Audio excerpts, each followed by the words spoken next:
Welcome back, dear students. Today we are going to take new topic. The name of the chapter is agriculture. This is the fourth chapter of your geography book.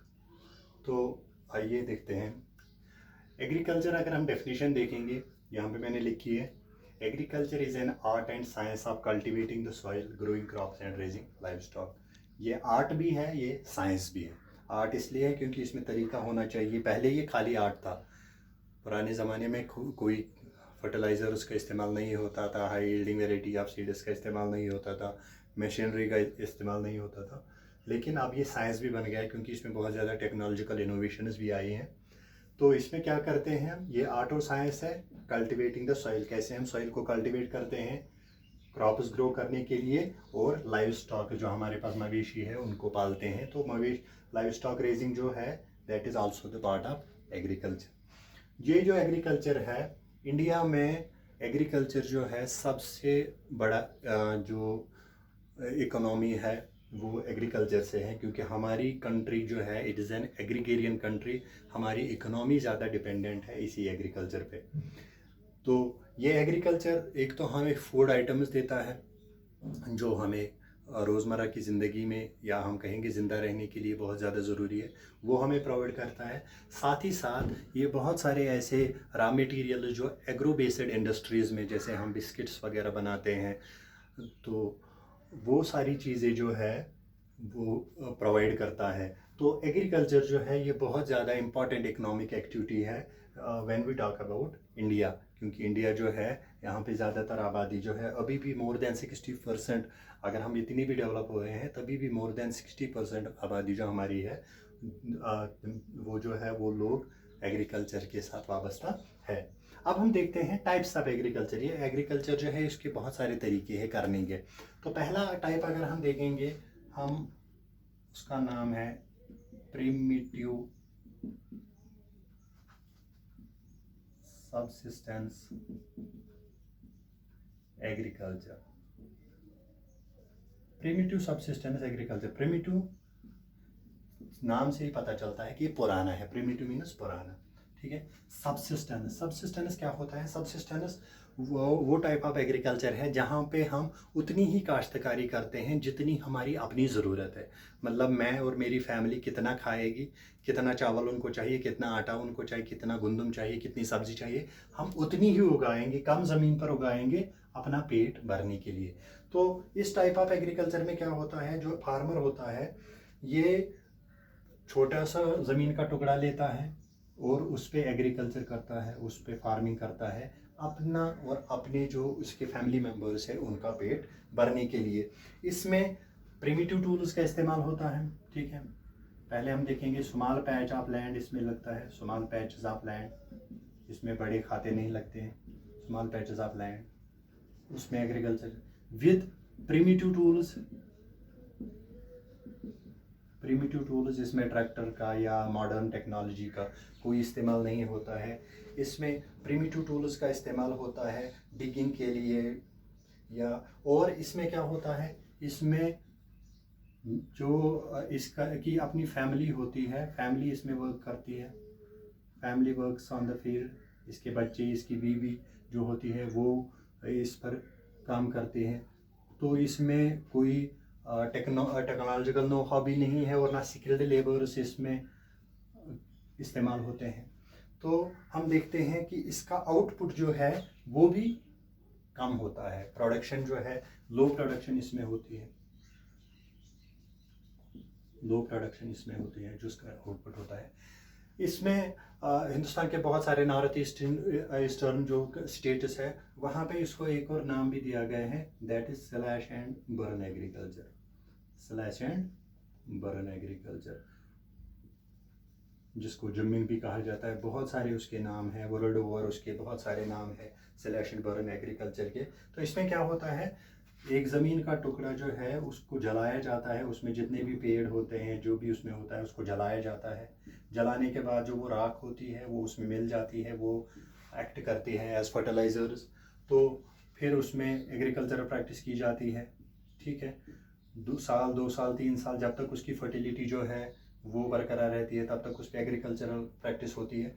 जब एक बार इसकी fertility ख़त्म हो जाती है तो नया piece जो है, ज़मीन का नया टुकड़ा जो है, वहाँ पे फिर से स्लैश एंड बर्न किया जाता है, पेड़ काटे जाते हैं, आग लगाई जाती है, फिर उस पर एग्रीकल्चर किया जाता है।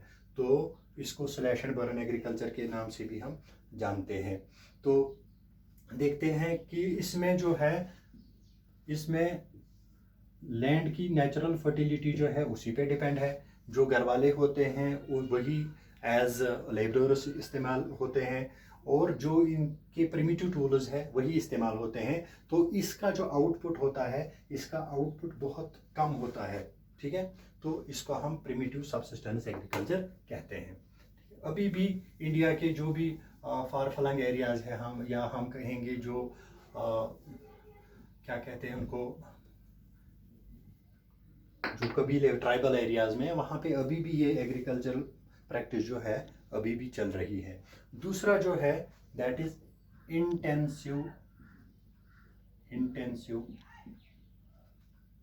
सबसिस्टेंस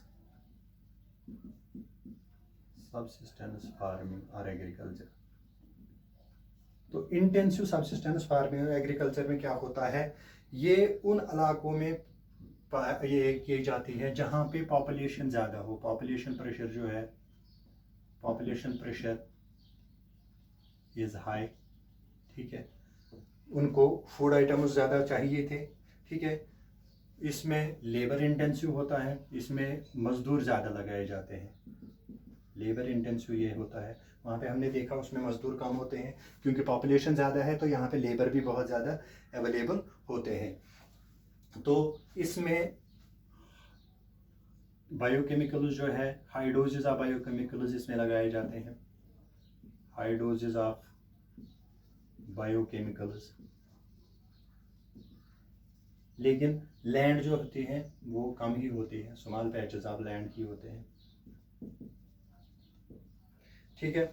और इसमें इरिगेशन जो है, इरिगेशन वहाँ पे मैं भूल गया था वहाँ पे आपको बताना, वहाँ पे जो बारिशें वगैरह होती हैं प्रिमिटिव सबसिस्टेंस फार्मिंग में, वहाँ पर जो फसलें हैं वो बारिशों पर ज़्यादा दरमदार रखती है, उसमें कोई इरिगेशन फैसिलिटी नहीं दी जाती है। तो यहाँ पे इरिगेशन का भी यूज़ होता है, यूज़ ऑफ इरिगेशन भी इसमें होता है। तो इसमें सिंपली इनको क्या होता है कि आबादी बहुत ज़्यादा है, उनका पेट पालना है, ज़मीन हमारे पास कम है, तो ये उन इलाकों में की जाती है ये एग्रीकल्चर जहाँ पे ज़मीन कम हो और आबादी बहुत ज़्यादा हो। तो इसमें क्या होता है, इसमें ये लेबर इंटेंसिव होता है, high doses of biochemicals, small patches of land होते हैं, यूज़ ऑफ इरिगेशन इसमें होता है। तो इसमें क्या होता है, इसमें एक होता है कि जो क्या लॉ ऑफ इनहेरिटेंस जिसको कहते हैं, या राइट टू इनहेरिटेंस, यानी बाप की जो ज़मीन है वो बेटों में तकसीम होती है। तो उसकी वजह से यहाँ पे छोटे छोटे पैचेस ऑफ लैंड होते हैं कि अगर किसी बाप की 4 जगह पे ज़मीनें हैं, ठीक है, यहाँ पे मैं एग्जांपल आपको बता दूँ, तो इस बाप के 4 बेटे हैं, तो वो क्या करते हैं, वो हर एक जगह पे 4-4 हिस्से करते हैं, यहाँ पे भी अपना हिस्सा, यहाँ पे भी अपना हिस्सा, यहाँ पे भी अपना हिस्सा। तो इस तरीके से हम देखते हैं कि ज़मीन जो है छोटे छोटे टुकड़ों में बढ़ जाती है, ठीक है। तो इससे क्या होता है, इससे इस ज़मीन में हमने देखा कि हाई डोजेज ऑफ बायोकेमिकल्स इसमें इस्तेमाल होते हैं, इरिगेशन ज़्यादा इसमें इस्तेमाल होती है, प्रेशर इसमें ज़्यादा होती है। तो इसमें क्या होता है, जो एग्रीकल्चरल लैंड है वो उस पर ज़्यादा प्रेशर होने की वजह से यहाँ की ज़मीनें जो है वो ख़राब भी हो जाती है।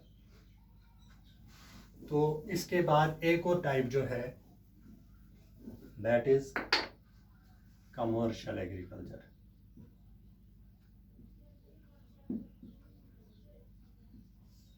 पहले 2 टाइप जो हमने पढ़े उसमें हमने देखा कि चाहे किस भी तरीके से हम एग्रीकल्चरल प्रैक्टिस करते थे वो खाली अपना पेट भरने के लिए, लेकिन कमर्शियल एग्रीकल्चर वो एग्रीकल्चर है यहाँ पे हम एग्रीकल्चर करते हैं फॉर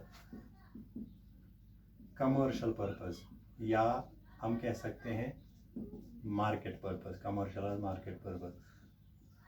हम बेचने के लिए यहाँ पे एग्रीकल्चरल प्रैक्टिस करते हैं। जैसे हमारे बहुत सारे प्लांटेशन एग्रीकल्चर है, जैसे जम्मू एंड कश्मीर में एप्पल ऑर्चर्ड्स होते हैं, ठीक है, जैसे टी कल्टीवेशन होती है, तो इसका मकसद होता है पैसा कमाना, ठीक है। तो इसमें क्या होता है, इसमें इनपुट जो है बहुत ज़्यादा लगते हैं, इसमें टेक्नोलॉजी का इस्तेमाल होता है, टेक्नोलॉजी का इसमें इस्तेमाल होता है, हाई डोजेज ऑफ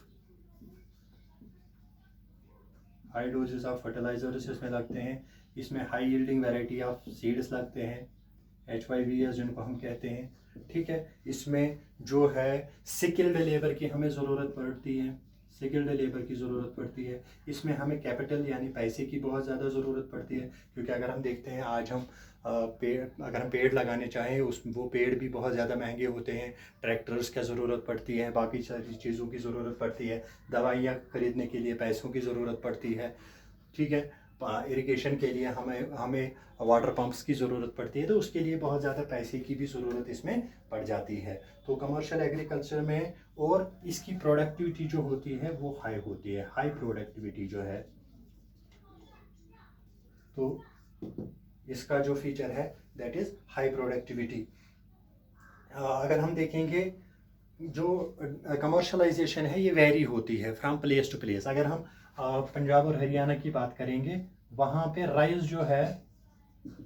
राइस की कल्टीवेशन जो है वो कमर्शियल लेवल पे होती है, यानी वहाँ पे राइस की कल्टीवेशन होती है तो उनका मकसद होता है वो बेचकर उस पर पैसा कमाए। अगर हम बाकी स्टेट्स में देखें, अगर हम जम्मू कश्मीर की बात करें, यहाँ पे राइस जो है वो स्टेबल फूड है, ठीक है। यहाँ पे जो राइस की कल्टीवेशन होती है वो क्या कहते हैं उसको, सस्टेनेंस फार्मिंग या सस्टेनेबल एग्रीकल्चर, जो हम अपना पेट पालने के लिए जो प्रिमिटिव सबसिस्टेंस फार्मिंग जो मैंने आपको बताया, तो यहाँ पे सबसिस्टेंस एग्रीकल्चर होता है उसका। इसी तरीके से अगर हम यहाँ पे देखें, यहाँ पे एप्पल ऑर्चर्ड जो है वो एज कमर्शियल क्रॉप यूज होता है, ठीक है। तो प्लांटेशन एग्रीकल्चर भी इसमें हम कहते हैं। प्लांटेशन एग्रीकल्चर जो है ये मेनली जो होता है वो कमर्शियल क्रॉप होता है, प्लांटेशन एग्रीकल्चर। तो इसमें ज़्यादातर हम देखते हैं यहाँ पे सिंगल क्रॉप ही, प्लांटेशन एग्रीकल्चर में सिंगल क्रॉप ही उगाया जाता है। अगर हम इंडिया की बात करें, tea, coffee, rubber, sugarcane, bananas, ये जो है इम्पॉर्टेंट प्लांटेशन क्रॉप्स है। इसके अलावा अगर हम टी देखेंगे, टी आसाम में है, नॉर्थ बंगाल में है, कर्नाटका में है, जो important commercial and plantation plants या एग्रीकल्चर या फार्मिंग हम कहेंगे। तो अगले वीडियो में हम देखेंगे क्रॉपिंग पैटर्न्स क्या है, यानी क्रॉपिंग सीजन्स क्या है। आज के लिए इतना ही, होप आपको समझ में आ गया होगा। कोई भी क्वेश्चन हो, कोई भी क्वेरी हो तो आप कमेंट बॉक्स में पूछ सकते हैं। Till then take care and good bye.